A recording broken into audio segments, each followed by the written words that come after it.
A busy son goes to see his elderly mother after months of absence and discovers she has been visited regularly by a guy he considers a gang member.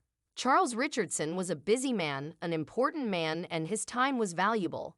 His wife and children knew it, as did his employees, but no one knew it as well as his mother, Esther. Even though he proclaimed himself a devoted son, Charles seldom saw Esther. Sometimes 3 or 4 months would go by between visits, no matter how many times she called. Things changed when one of his mother's neighbors called. She alerted Charles that a strange young man was visiting his mother's house, a young man with a dark reputation. According to the neighbor, the man was a gang member, and she suspected that his frequent visits probably meant the man was stealing from Esther. Alarmed, Charles called his wife and told her he'd be late for dinner, and then he drove the 56 miles to his mother's home. Charles knocked on the door and called out, "Mom." After a long time, he heard the shuffling sounds of his mother's footsteps, and Esther opened the door. "Charlie." She cried happily. "What a wonderful surprise." "Mom," cried Charles, relieved. "You're okay." "Of course I'm okay," Esther said. "Why wouldn't I be?" "Well, Mrs. Dreyfus called me." Charles hesitated. "Look, let's go in and sit down." Esther nodded her agreement and led Charles down the corridor to the living room. While his mother carefully eased herself down on the sofa, Charles took a quick look around. Everything seemed to be in its place. The TV, the radio, nothing was missing. In fact, the house looked as neat as a pin. Not a speck of dust marred the surfaces of the furniture. Charles sat down and got to the point. "Look, Mom," he said, "Mrs. Dreyfus said that an unsavory character has been visiting you just about every day. Is this person stealing from you or extorting money from you?" "What?" gasped Esther. "Is that what she said? Amanda Dreyfus is a busybody and a gossip, and she should mind her own business." "Mom," Charles insisted, "you haven't answered my question." Esther raised her chin and stared Charles down.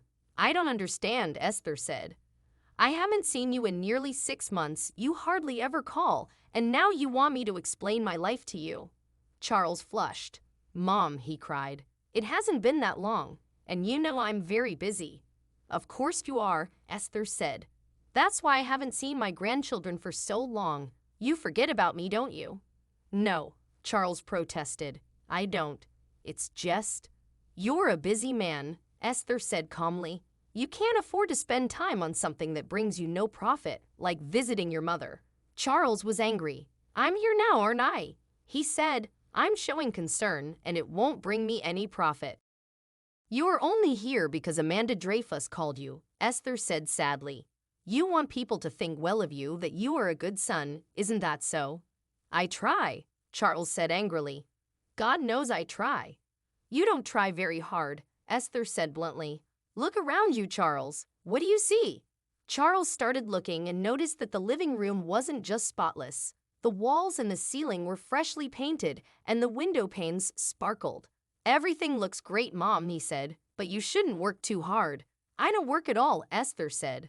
"I can't stay on my feet too long because of my arthritis." Charles got up and peeked into the kitchen. Everything was just as spick and span as the living room. The entire house smelled fresh and clean and looked as neat as a pin. "I don't understand," Charles said, bewildered. Esther looked at the clock and smiled. "You will in a few minutes." The doorbell rang, and Esther got up to answer the door. She came back with a man and a little girl in tow. Charles could see why Mrs. Dreyfus said the man was a gang member. He was huge, with massively muscled arms covered in tattoos. He looked tough and strong. The little girl was around 7 years old and dainty as a porcelain doll. She was wearing a pretty pink princess dress and carrying a doll. "Look, Granny Esther," she said, holding up the toy. "Granny?" exclaimed Charles. "Mom, who are these people?" "Charles, this is my friend David Morton and his daughter Mavis," Esther said. "David lives close by, and he drops in nearly every day. We met at the grocery store, and he brought my shopping home. David is a single dad. He has no family in the city. I'm alone too, so we're in the same boat. We support each other. He's my savior. He paints and fixes up whatever breaks. And Granny Esther makes the best cookies." Mavis interrupted. "Dad can't bake." David smiled and didn't look that fierce. Esther is teaching me, he said. Mom, Charles protested.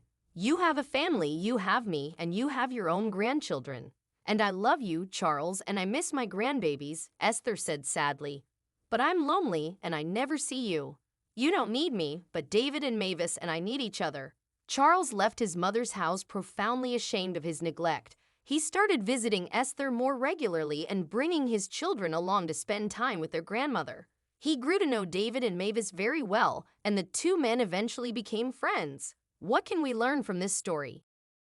Our parents need us in their last years as we needed them in our first years. Charles neglected his mother. Then he was shocked to discover she had grown close to another family. Love and care are what make a family. Esther, David, and Mavis became a family, not because of biology, but because they loved and cared for each other. Share this story with your friends. It might brighten their day and inspire them.